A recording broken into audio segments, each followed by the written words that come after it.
Como espectadores de la vida nos encanta el misterio. Hay algo ahí del ser humano que siempre gravita hacia lo desconocido, los enigmas, a esas preguntas sin responder. Si os fijáis, las series y libros de ficción que tienen más éxito son los que son capaces de generar ahí más suspense y nos enganchan con la historia. Queremos saber cómo termina y inevitablemente terminamos con las expectativas mucho más elevadas que la realidad del desenlace. Y si no, mirad lo que pasó en la última temporada de Juego de Tronos. Cuando leo yo personalmente sobre pirámides, civilizaciones perdidas, historias de nuestro pasado, se enciende dentro de mí algo que no se me hace idealizar todos estos enigmas aún más. Como más en el tiempo se sostenga el misterio, más queremos saber cómo termina la historia. Es la naturaleza del ser humano, sí. Lo que pasa es que por cada persona que le gusta lo misterioso, lo desconocido, hay dos a las que fantasean con lo opuesto, la fama. El antagonista de ser anónimo vendría a ser famoso, y dentro de este menú en el que el primer plato es la fama, lo segundo y los postres son el drama, el poder y el dinero. Va todo junto, es como el menú del día, ¿no? Por otro lado está el creador de Bitcoin, que decidió no tocar la fama ni con un palo cuando presentó la idea de Bitcoin al mundo. ¿Cómo se desvinculó totalmente de hacerse famoso, de que su cara fuera reconocida y de la fama, ¿no? Pues creando una identidad misteriosa bajo el seudónimo de Satoshi Nakamoto. El enigma de su identidad real ha sido, es esto, un enigma, un misterio, ¿no? Y ha ido aumentando en proporción al valor de Bitcoin y también a mis ganas de contaros hoy qué es lo que sabemos de este personaje y cómo lo enlazamos todo con la historia de Bitcoin, ¿no? Vamos a mirar teorías sobre quién podría ser, los Bitcoin que tiene y posibles hipótesis sobre lo que sucedería si uno de estos pilares, como es saber quién es o los Bitcoin que tiene, pues uno de estos pilares del enigma se tambaleara. ¿Qué sucedería, no? Porque a todos los que hemos invertido en Bitcoin nos ha pasado por la cabeza alguna vez. Muchas veces lo utilizamos incluso de excusa para no invertir en Bitcoin, ¿no? ¿Y si el creador moviera los Bitcoin que tiene? ¿Y si descubriéramos quién es? ¿Y si? Hoy vamos a intentar responder estos ISIS, pero no podemos hacerlo sin antes pasar un poco por la breve historia de Bitcoin, de cómo se originó y de cómo se originó el enigma de Satoshi Nakamoto. Lo vemos aquí en el podcast multidisciplinar de Pau Ninja.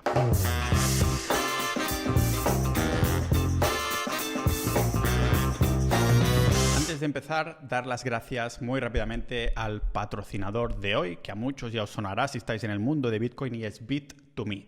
¿Y por qué digo que os sonará? Pues si buscáis información sobre Bitcoin ahí en Google, os podéis encontráis el famoso y maravilloso blog de Pau Ninja, que de vez en cuando sale por ahí hablando de Bitcoin, pero lo que seguro que os ha salido alguna vez, o al menos a mí, y creo que al más de 1 millón de usuarios, de lectores que tiene eso, y más de 400 artículos, es Bit2Me Academy, que es su blog y su centro, digamos, de conocimiento. Pero Bit2Me no solo crea contenido gratuito para que podamos aprender sobre todas estas temáticas de Bitcoin y criptomonedas, sino que además también es el mayor exchange español de compra, venta e intercambio de criptomonedas. Pero lo que creo yo que lo hace desbancar del todo es que es el único exchange del mundo donde podemos comprar y vender criptomonedas que les puedo llamar por teléfono. El otro día llamé y dije, mira que he tenido un problema con mi familia, a ver si me... No, en verdad, si los llamas será para comentar cosas de dudas que tengas o problemas que tengas en el... Pero es que no he encontrado yo ningún otro exchange que puedas llamar tú directamente por teléfono. Siempre hay el típico ticket que tienes que mandar y que tardan la vida en contestar. O sea que tener un teléfono ahí es como si tuvieras ya la seguridad social, ¿no? Para poder llamar. La diferencia es que Bit2Me sí que sabrán de lo que hablan, no como si llamas Hacienda o alguna institución de estas, ¿vale? Además, también destaca mucho Bit2Me el hecho de que tienen una interfaz que, ya veréis, para los novatos es súper sencillo de hacer funcionar, ¿vale? Es mega intuitiva, sea por web o por aplicación móvil. Y lógicamente, aparte de Bitcoin, tienen como 21 otras criptomonedas diferentes en las que poder invertir. Ya sabéis que yo soy pro Bitcoin, no invierto en absolutamente nada más, pero sé que hay audiencia de los que me escucháis que os gusta hacer ahí trading de criptos, encontrar la nueva la nueva altcoin, ¿no? Para ver, a ver si pegáis el pelotazo. Y esto pues puede ser una buena opción hacerlo a través de Bit2Me y llamar por teléfono si hay alguna duda o así. Y además otra de las cosas que tienen es que puedes enviar de wallet a wallet de forma gratuita sin tener que pasar por intermediarios, como si fuera de un sitio a otro y de manera inmediata, ¿no?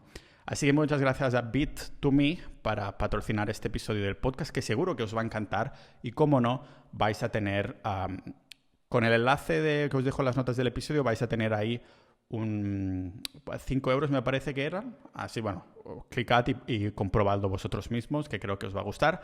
Así que vamos con estos enigmas y esto del Satoshi Nakamoto hoy, ¿no? Porque es imposible hablar de los orígenes de Bitcoin sin tocar a fondo el misterio de su creador. Es muy fácil que una sola persona cometa algún error en lo que algo que no ha pensado, ¿no? Y más con algo que toca tantos hilos como es Bitcoin, que si tecnología, que si micro y macroeconomía, que si encriptación. O sea, el misterio empieza por preguntarnos quién cojones es Satoshi Bitcoin. ¿No? Este debía ser el segundo nombre, no. Satoshi Nakamoto. ¿Quién cojones es? ¿No? Porque tantos hilos, una sola persona que no cometa ningún error.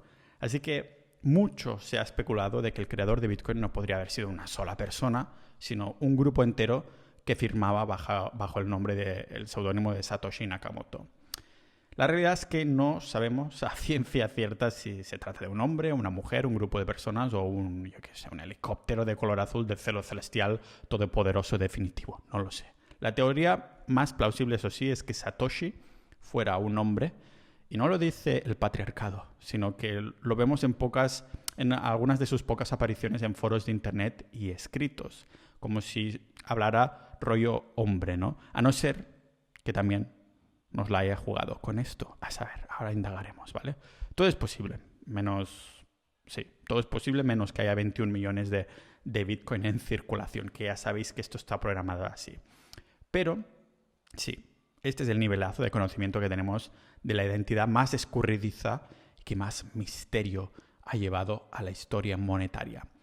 Para arrojar un poco de luz en el tema, intentamos tirar lo más atrás posible en la creación de Bitcoin, porque aunque el código de Bitcoin se empezara a escribir en 2007, las raíces del proyecto empezaban una década más pronto, ¿vale?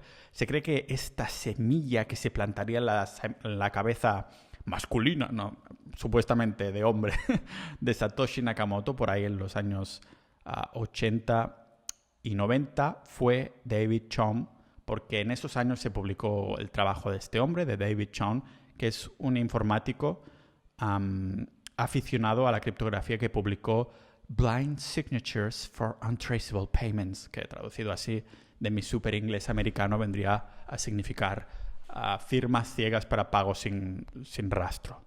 Ya intuís por dónde va la cosa, ¿no? Con esto de sin rastro y demás. El caso es que el paper de David Chaum se traducía 10 años más tarde en terminaba creando una empresa llamada DigiCash que ofrecía un sistema de pago totalmente anónimo. Pero la trascendencia de DigiCash no fue tanto como la creación o el funcionamiento de esta empresa, porque terminó quebrando, sino más a inspirar a los cypherpunks, ¿vale? Que lo que suena a una banda de heavy metal, a una banda de Mad Max, es en verdad un movimiento activista que defiende al uso de la criptografía, de la encriptación con tecnología, porque entienden la privacidad como uno de los pilares más importantes de nuestra sociedad.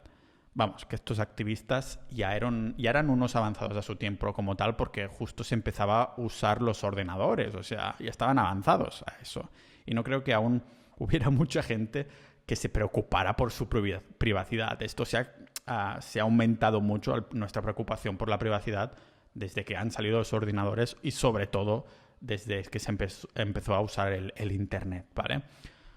Por esto, en el mundo de Bitcoin se le da tanta importancia a comprar Bitcoin de la forma más anónima posible. Ya sabéis que hice un capítulo sobre esto en el que podéis escuchar o leer si queréis en pau.ninja/anónimamente.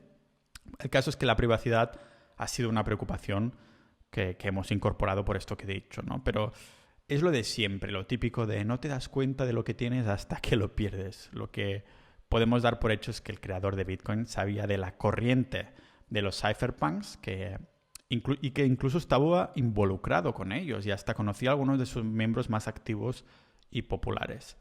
Lo sabemos, ¿eh? En los 90 los activistas del movimiento cypherpunk eran pocos, muy pocos, pero muy activos. Bueno, supongo que por esto se les llamaba activistas, no se les llama activistas, ¿no? Porque están activos en un tema específico.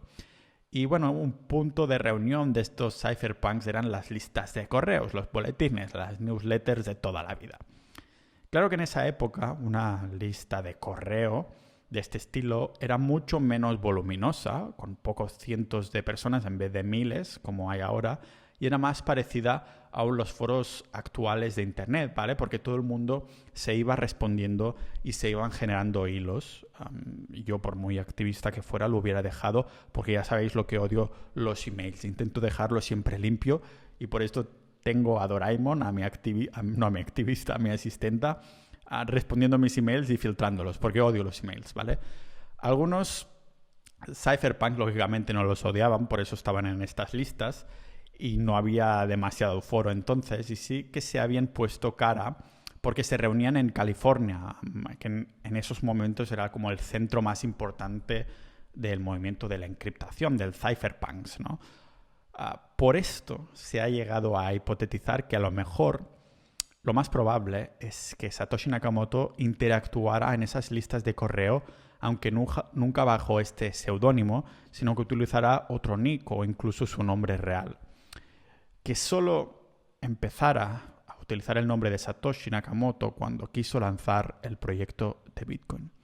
Los que buscan info sobre él, a la desesperada, han indagado a fondo en las copias de estos correos que hoy ya tenemos de forma pública para ver si se podían un poco seguir las migas de los participantes para salir con potenciales candidatos a ver si el creador de Bitcoin estaba ahí antes, ¿no?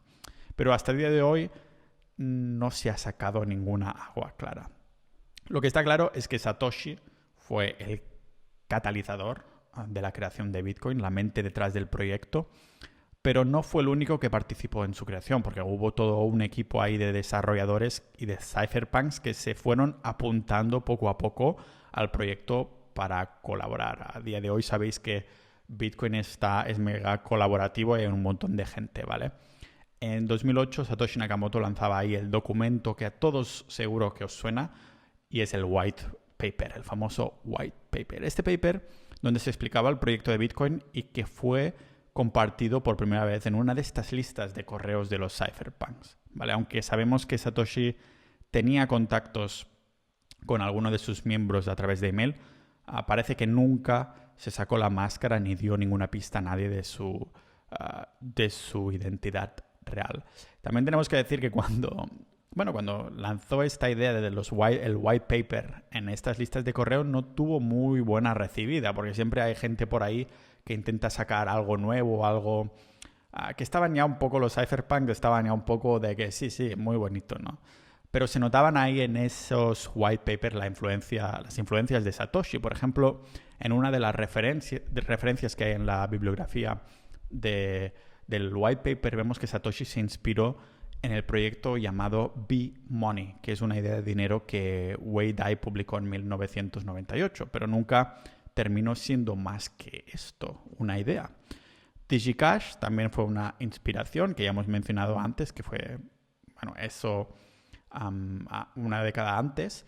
Y después también hay el concepto de BitGold, que conceptualizó el señor Nick Szabo, que fue seguramente la semilla más importante del proyecto Bitcoin. Una idea súper similar a Bitcoin, pero que al igual que B-Money, nunca se materializó en una realidad. BitGold quedó escrita en el papel sobre 2005 y nunca vio la luz. O sea, la idea de B-Money, la idea de BitGold estaban súper bien, pero eran solo ideas sobre papel, no se llevaron a cabo como pasó con Bitcoin. Nick Szabo, el creador de este BitGold, unos años más tarde también publicaba en su blog personal cómo daba su opinión y decía ahí que el diseño de Bitcoin era superior a su idea de BitGold porque solucionaba problemas que el diseño del concepto inicial de Nick no había podido resolver. Así que tanto Nick Szabo como Wei Dai habían estado en contacto con Hal Finney, que es una de las personalidades del cypherpunk, que este señor ya murió.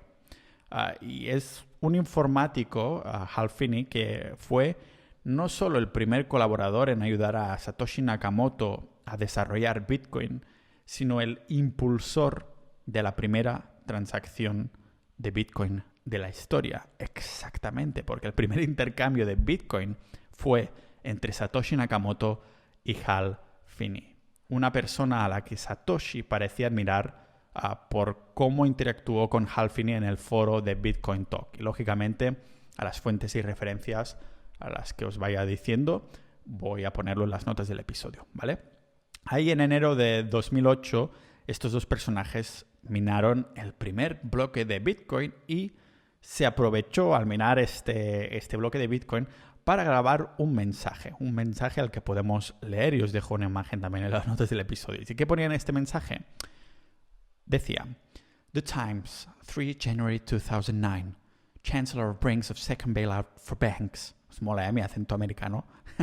La traducción vendría a ser algo así como que canciller al borde de un segundo rescate bancario.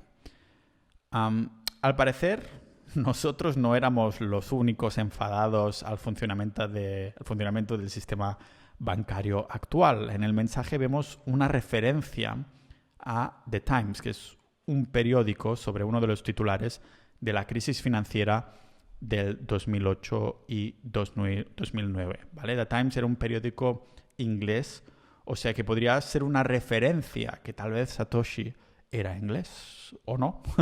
Lo que sí vemos es que Bitcoin llegó justo en el momento que más hacía falta al mundo. Desde que se minó el primer bloque y hasta 2 años más tarde, a finales de 2010, Satoshi Nakamoto estaba como muy activo en el foro de Bitcoin Talks, donde hacía aportaciones y mejoraba constantemente el código y la idea de Bitcoin con la ayuda de cada vez más colaboradores. Y no hace falta decir que los más detectives hasta han hecho estadísticas de cuáles eran las horas en las que Satoshi estaba más activo, en qué momento del día y de la semana publicaba más y todo eso. O sea, yo creo que no va a servir para saber quién es, pero es interesante, ¿no? Ver que estaba más activo de forma nocturna o ciertos días de la semana y este tipo de cosas, ¿no? Pero ahí, en 2010, sin previo aviso, señor Satoshi Nakamoto desapareció del mapa. Se dice que uno de los motivos que hizo a Nakamoto desaparecer totalmente del mapa fue Wikileaks, la web que ha filtrado montones de documentos confidenciales de instituciones y personajes públicos del mundo. ¿Por qué Wikileaks? ¿Qué tiene que ver con la desaparición de Nakamoto? Pues que Wikileaks en esos momentos estaba en el punto de mira de muchos estados. ¿Y qué pasa? Pues que a ningún gobierno le gustan los chivatos. Y mirad lo que pasó con, Snowden o Assange, ¿no? Así que todos los sistemas de pago, tanto Visa como PayPal, lo que sea, dejaron de ofrecer servicios a Wikileaks por miedo a consecuencias de los estados. O sea, Wikileaks se encontró que no se podía financiar con las donaciones de la gente porque ni Visa ni PayPal ya le daban más soporte, porque estas empresas tenían miedo a lo que podrían hacer los gobiernos y tal, ¿no? Ahí es cuando, lo habéis adivinado, Bitcoin, la primera criptomoneda de la que nadie había oído hablar hasta entonces, o casi nadie, solo unos frikis, pues empezó a tener valor. Bitcoin empezó a aumentar su valor de forma considerable por la necesidad de Wikileaks de financiarse.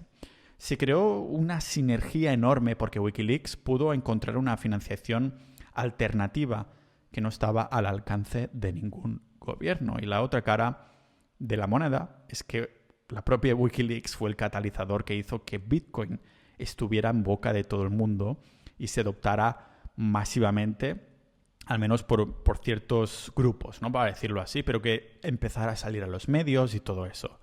Y claro, que el precio fuera subiendo y subiendo del precio de Bitcoin, ¿no? Podríamos decir que Wikileaks y Bitcoin en ese momento se necesitaban mutuamente.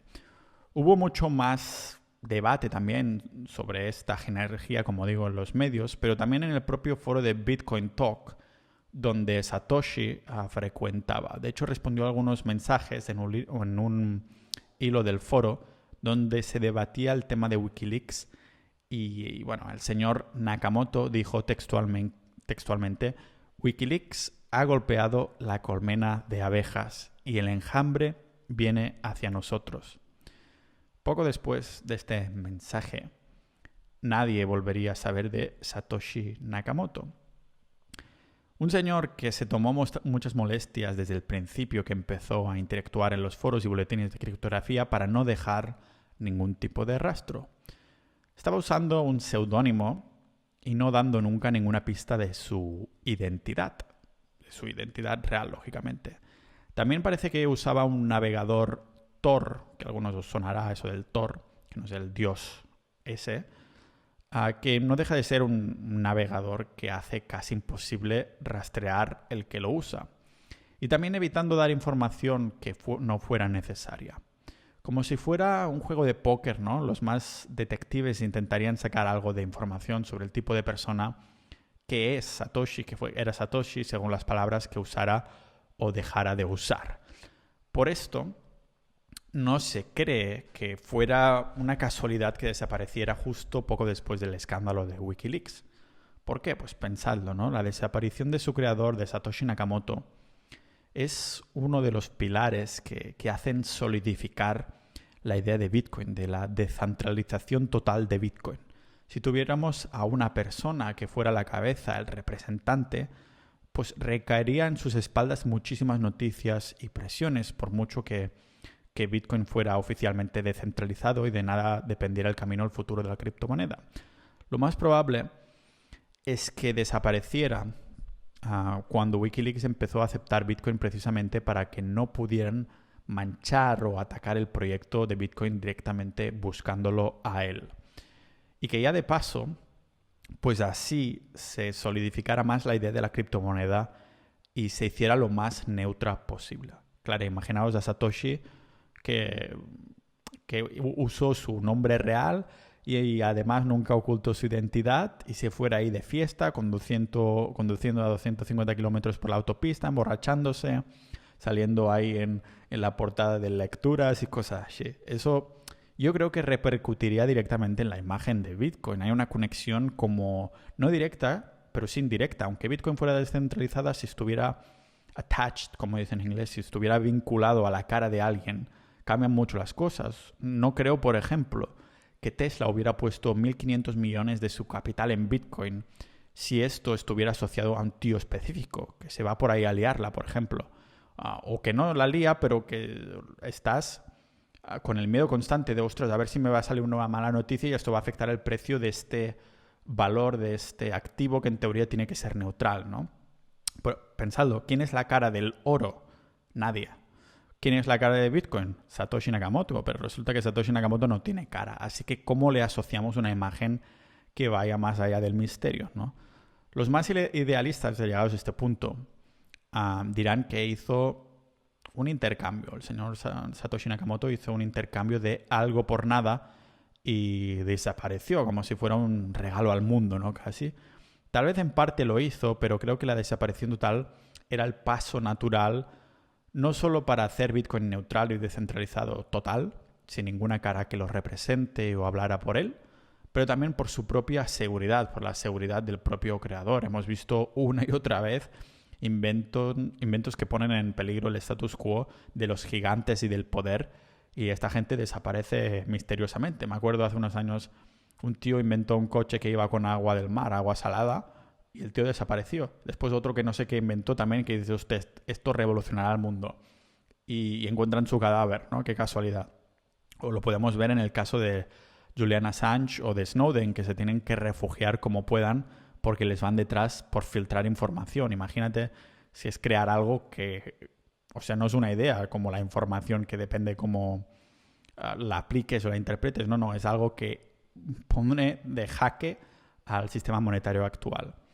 O sea, yo creo que a este punto la desaparición de Satoshi Nakamoto se está empezando a estudiar como si fuera el caso de un profeta, ¿no? En algunos casos, casi de culto. Y lógicamente el misterio y la incertidumbre juegan un papel muy importante porque entonces le damos bola aún más grande. Lo queremos saber más, ¿no? Es increíble pensar que lo más probable es que Satoshi Nakamoto aún esté vivo, viviendo en este mundo, tal vez no muy alejado geográficamente desde donde estés escuchando este podcast. A lo mejor te lo acabas de cruzar mientras estás caminando, o a lo mejor está en tu gimnasio mientras estás haciendo el cardio que tan necesita tu panza, ¿no? Y tus mitocondrias. Tal vez es el tío de mi pueblo que me sirve el café. No lo sé, ¿vale? Lo que está claro es que no hay ninguna persona hoy en día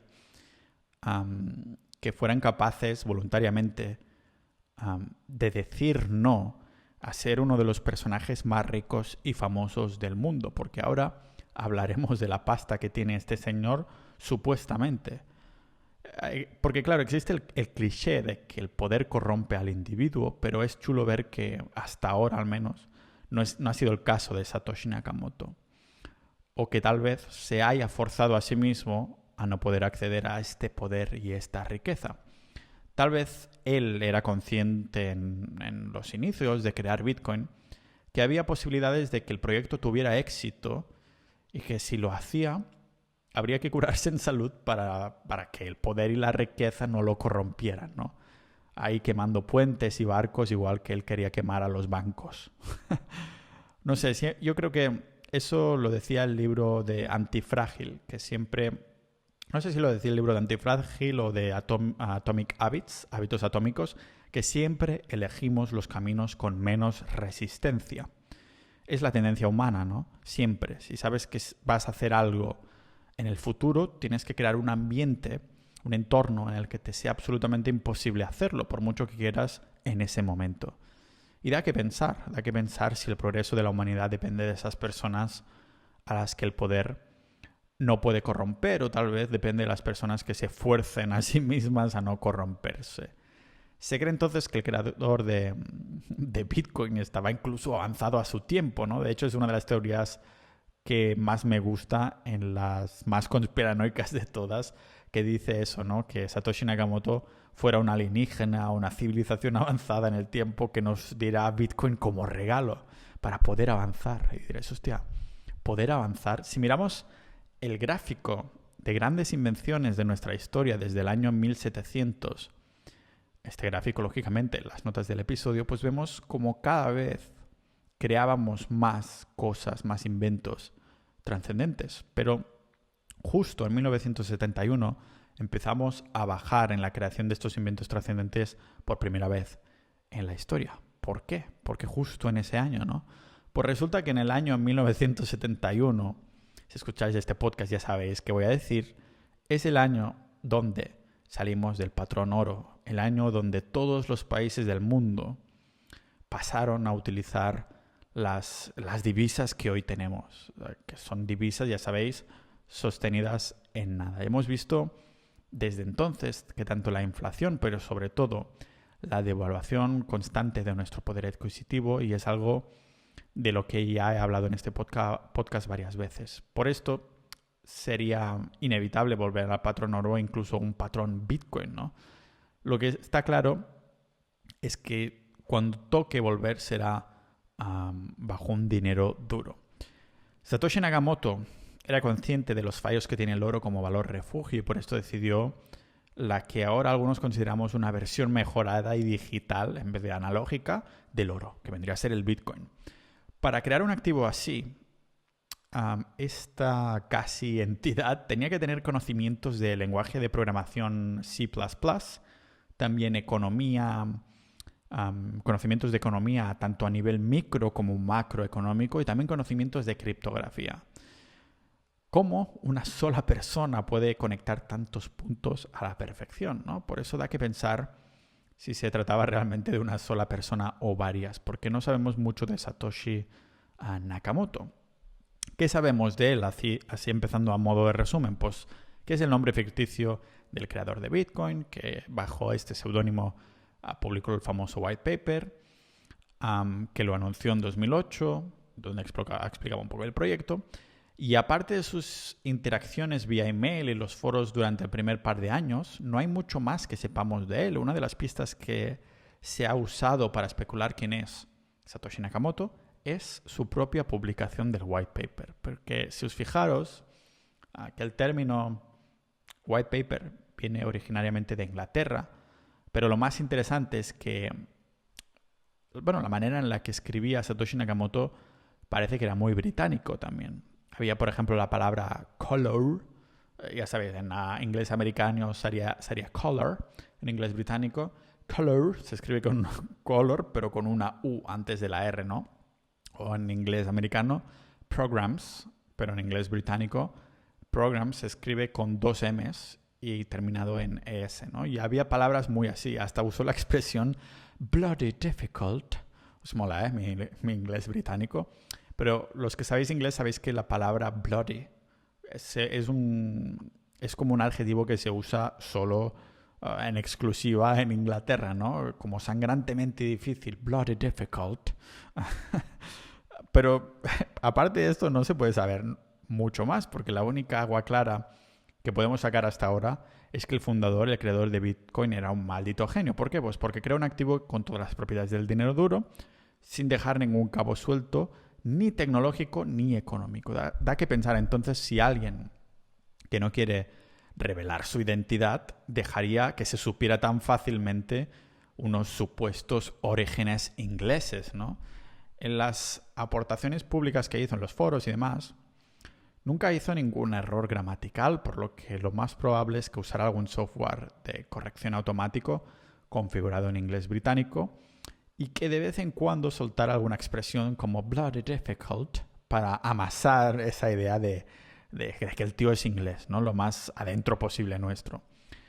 Pero parece ser que la preocupación gramatical era como una segunda naturaleza para Satoshi Nakamoto, porque en cada una de sus publicaciones en los foros de internet encontramos que después de cada punto escribía dos espacios. Una práctica no solo común, sino también casi obligatoria hace unos años solo para los escritos académicos. Podría ser entonces que Satoshi Nakamoto hubiera escrito muchos trabajos académicos y poner dos espacios después de cada punto pasar a ser un movimiento involuntario de la barra espaciadora de su dedo, no sé, ¿eh? O en vez de muchos documentos académicos, tal vez el tío creció escribiendo en una máquina de escribir, lo que sería una pista también de su edad. Otro de sus esquemas para escapar su identidad, que sería una contradicción a la edad que puso en uno de los foros de internet, donde nos indicaría que a día de hoy tendría 45 años. Pero ya vemos que esto sería más o menos falso, ¿vale? La edad sería una de estas pistas falsas para despistarnos, pero sí que le gustaban esas acciones con significado, no solo por la propia creación de Bitcoin, pero lo que hemos visto en el mensaje grabado en el primer bloque minado de Bitcoin, ¿no? Que hacía referencia al rescate de los bancos. Tampoco es casualidad, entonces, la elección de su alias, Satoshi Nakamoto, que tiene varias maneras de interpretarse en japonés. Satoshi tiene un significado como de inteligencia y sabiduría, y Nakamoto quiere decir el que viene en medio de. O sea que no hay un significado concreto de su seudónimo, pero ya vemos por dónde van los tiros, aportaciones largoplacistas o hasta históricas sobre la trascendencia de su invento, ¿vale? En el medio de sabiduría, en el que vive en medio de la inteligencia, vemos un poco por dónde van los tiros.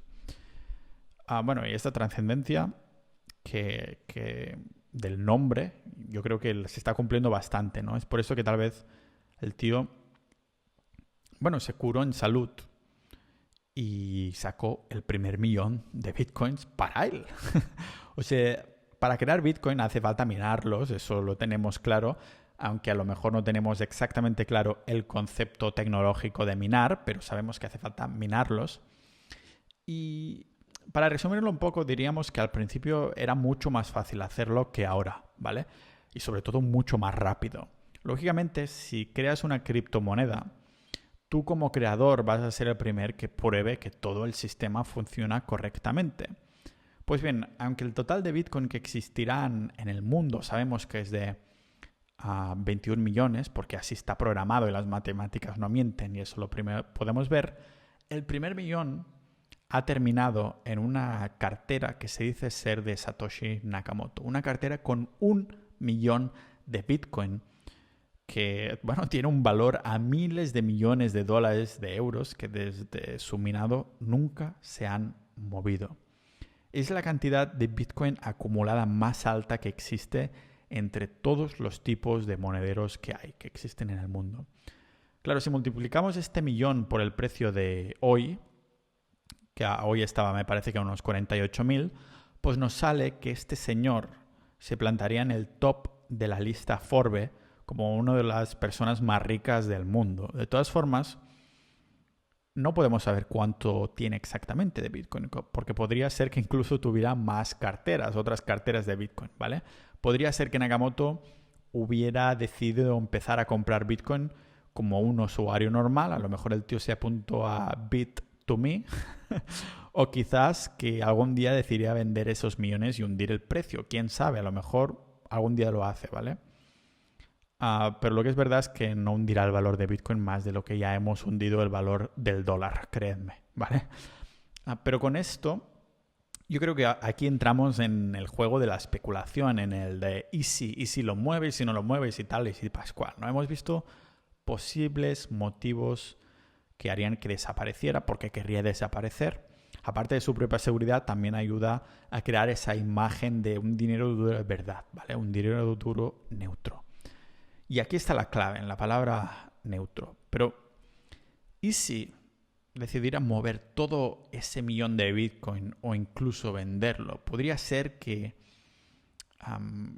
haya desaparecido del mapa más de una década para después hacer algún movimiento o estrategia rara con toda esa millonada literal de Bitcoin. Si Satoshi Nakamoto sigue vivo y pululando ahí alrededor del mundo, está resistiendo la tentación de ser el hombre más rico del mundo en cuanto a activos líquidos, porque Elon Musk o Jeff Bezos o Bill Gates son más ricos, pero no en activos líquidos como lo es el Bitcoin, ¿vale? Da que pensar la mano que tiene que tener Satoshi Nakamoto en mantener todo ese Bitcoin a raya y no sucumbir a la fama y a ser súper rico. Ser súper rico en dinero que se devalúa. Claro, porque rico en Bitcoin ya lo es. Aún así, los movimientos o no movimientos que el creador de Bitcoin ha hecho hasta ahora nos hace pensar que está alineado con lo que creemos en Bitcoin como patrón, ¿no? Y como cambio del sistema monetario actual. O tal vez simplemente ha muerto y ha dejado toda esa riqueza ahí. Sabemos que las direcciones de Bitcoin son pseudónimas, pseudoanónimas, pero la blockchain es pública y transparente a la vez, o sea que tenemos fichado esa cartera supuestamente de Satoshi donde hay 1 millón de Bitcoin y sabríamos si lo moviera. Seguramente sería el titular de toda noticia y afectaría al precio de Bitcoin de alguna manera muy significativa, ¿vale? Si se moviera, aunque fuera un Bitcoin de ese millón, sería algo muy gordo. Sabríamos que está vivo, por ejemplo, que tiene acceso, que lo ha movido, a lo mejor quiere mover más, quién sabe, ¿no? Si por otro lado los vendiera por euros o dólares, aunque fuera una parte, sin duda habría un bajón importante del precio de Bitcoin porque lo percibiríamos como que el propio fundador, el propio creador, ha dejado de creer en el proyecto o era solo un esquema súper largo plazista para hacerse rico. También podría ser que no los vendiera, pero de pronto los moviera de un monedero a otro, moviera una parte o hiciera un movimiento de Bitcoin a Bitcoin. Yo creo que igualmente habría una corrección de mercado y todo bajaría, aunque fuera temporalmente, porque ese Bitcoin, ese millón de Bitcoin que hemos percibido como que casi no existe, de ese 21 millón, o no está disponible para ser utilizado, comprado, vendido, intercambiado, de pronto sí que estaría en el mercado y por lo tanto la percepción para nosotros como poseedores de Bitcoin sería de menos escasez, ¿no? Las teorías sobre si Satoshi Nakamoto venderá o vendería ese millón de Bitcoin están a la orden del día. Algunos dicen que está esperando a que Bitcoin valga aún más, plantarse en el top 1 de ricos, ¿no? Otros dicen que podría ser que Satoshi Nakamoto perdiera en algún momento el acceso a toda esa 1.000 millonada de Bitcoin. Otros dicen que bueno, que está muerto y todo ese capital ha quedado en el limbo. Y otros dicen que su intención nunca fue enriquecerse, pero solucionar el funcionamiento de la política monetaria actual, creando este tipo de activo de dinero duro que es único en toda la historia. ¿Cuál creo yo? Bueno, yo creo que si no ha vendido hasta ahora, ni ha movido un solo Bitcoin de ese millón, no creo que de pronto vaya a hacerlo. Si lo hiciera, pues ya sería de los más ricos del mundo y sería la prostitución de un proyecto pensado al milímetro para que el capitalismo actual no lo pueda corromper, ¿no? Es más, para hacer un capitalismo más honesto, como siempre digo. Para mí, la teoría es que simplemente los hubiera tirado al mar el exceso a esta cartera con 1 millón de Bitcoin. Al menos es lo que haría yo, pero no lo haría yo en plan conscientemente de no, qué puro soy, voy a tirar. No. Si yo fuera capaz de crear un proyecto como Bitcoin y supiera que de mí depende ser lo más neutral posible, desde el inicio de la creación del proyecto, cuando valiera cero, tiraría mis llaves y wallet al mar para poder, no acceder a ellos y así en un futuro, si mi cripto valiera tanto, valiera 50.000 una, yo no tendría...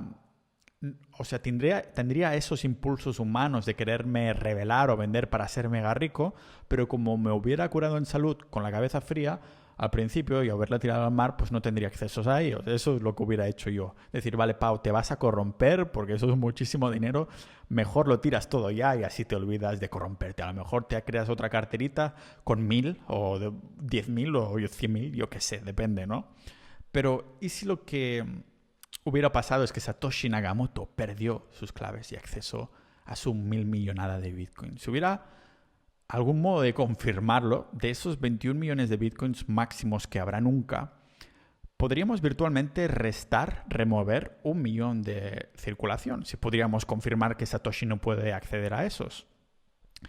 ¿Qué pasaría entonces? Pues por un lado, se removería ese miedo que tienen algunos de que Satoshi sea en verdad un villano y en el último momento pueda mover todo ese dinero y manipular el precio o la percepción que se tiene de Bitcoin. Por otro lado, no solo se removería el miedo, pero también literalmente el acceso a 1 millón de Bitcoin, perdidos para siempre, y esto pues crearía aún más escasez de Bitcoin. No habría 20, 21, habría 20, ¿vale? Porque ahora sabemos que hay mucho menos en circulación por ahí. Eso si lo supiéramos a ciencia exacta, claro.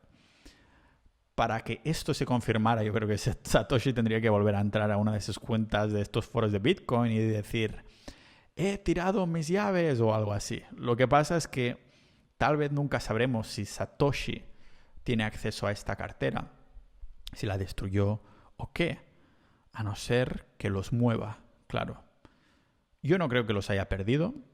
Estamos hablando de un experto en criptografía y el propio creador de Bitcoin. O sea, sería rarísimo que tomando todas esas precauciones para ocultar su identidad no hubiera tomado las mismas para mantener 1 millón de Bitcoin a salvo o asegurarse que él nunca podrá acceder a todo este Bitcoin, ¿vale? Claro, esto nos hace preguntarnos, ¿y si el tío se muere o le pasa algo? Bueno, si es humano, morirá en algún momento, pero nunca lo sabremos. Y tanto si estuviera ya muerto como si va a hacerlo en un futuro, lo que está claro es que entonces ese millón pasará a desaparecer de circulación y hacer el Bitcoin más escaso, o tal vez se lo pasará a alguien en confidencia, en plan herencia o algo así. Tal vez nunca lo sabremos. Podríamos saber sus intenciones si supiéramos quién es y le obligáramos a decirlo, ¿vale? Buscando información sobre Satoshi Nakamoto he encontrado un montón de artículos, de vídeos, de todo que especulan sobre quién podría ser. Pero la tendencia que he visto en este tipo de periodismo es que el modus operandi es que primero eligen el candidato y después ya trabajan la teoría hacia atrás y no al revés. Es decir, que todos estos artículos y vídeos parten de un sesgo de confirmación el que ya tienen en mente, y nosotros como consumidores de esta información también, pues terminar revelando que ese es el posible candidato que es el fundador de Bitcoin, ¿vale? La identidad real de Satoshi Nakamoto. Porque la realidad es que nadie sabe quién es, pero teorías, como digo, hay montones. Si buscamos en internet Satoshi Nakamoto, en las sugerencias de imágenes adjuntadas veremos ahí las fotos de un señor mayor con rasgos asiáticos, un señor japonés, ¿vale? Se trata de Dorian Nakamoto y es una de las personas a las que se ha apuntado sobre posible creador de Bitcoin. ¿Por qué? Pues para empezar, este señor vivía solo a unas casas más allá de Hal Finney. ¿Os acordáis, no? Hal fue el primer contribuidor y la primera transacción de la historia fue entre Hal Finney y Satoshi Nakamoto. Pues resulta que Dorian vivía solo unas casas más allá de donde vivía Hal Finney. Y además, ya está, no hay nada más.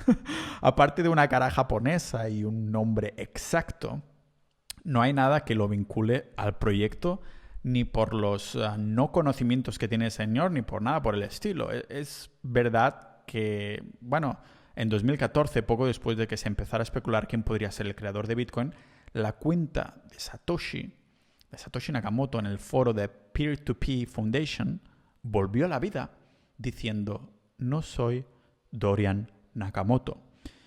Y aunque esto sería prueba suficiente, da que pensar que también podría ser que se haya entrado a la cuenta de Satoshi o incluso a su email a la fuerza. Algo que el administrador del foro de Bitcoin Talk comentaba en un hilo donde decía que había recibido un email de parte de la cuenta de Satoshi, lo que le hacía pensar que el acceso a la cuenta del email de Satoshi Nakamoto había sido comprometida. Esto lo podemos confirmar porque en una publicación de ese mismo foro, el día 8 de septiembre, desde la cuenta de Satoshi, alguien publicó un mensaje que me pone los pelos de punta. Los de mi cabeza no, lógicamente los del brazo me refiero. Decía: querido Satoshi, tus contraseñas, dirección IP y demás están siendo vendidas en la Darknet. Parece que no configuraste bien Tor y tu IP quedó filtrada cuando configuraste tu cuenta de email por ahí en 2010. No estás seguro. Necesitas salir donde sea que estés lo antes posible antes de que estas personas te hagan algo. Gracias por inventar Bitcoin. Claro, después he indagado un poco más después de la reacción que he tenido de pelos de punto y he encontrado un youtuber que lo desmentía todo, lo hizo muy bien, de modo que tuviera todo el sentido del mundo, ¿vale? Se ve que las cuentas del email que utilizó Satoshi, los de GMX, pues borran los emails, las cuentas de emails, después de X tiempo de inactividad. Es decir, yo me creo pauninja@gmx.tal y después de 10 años, si no he entrado, me la borran. Así que seguramente un listillo de turno registró la cuenta de Satoshi bajo el mismo nombre cuando expiró, ¿vale? Y utilizó la función de contraseña olvidada del foro y se conectó con su usuario. O vamos a dejar que madure mientras meto un traguito de agua.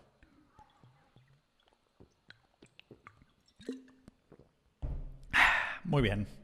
¿Qué más? Pues que un auto llamado hacker, que seguramente lo que hizo fue esto, registrar esa cuenta, fue el que mandó el email al administrador del foro y pidió 20 bitcoins a cambio de dar la identidad de Satoshi.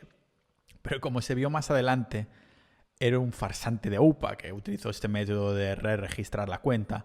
Y se ve que sí recibió un bitcoin, pero la gente no se lo creyó. Así que bien por internet, ¿vale? Y ya hemos visto muchos charlatanes así, como estos hackers, o incluso algunos personajes como Crash Wright, que salen del sótano de sus padres un día diciendo que son Satoshi Nakamoto, que se han estado ocultando pero que ya no quieren ocultarse más, ¿vale?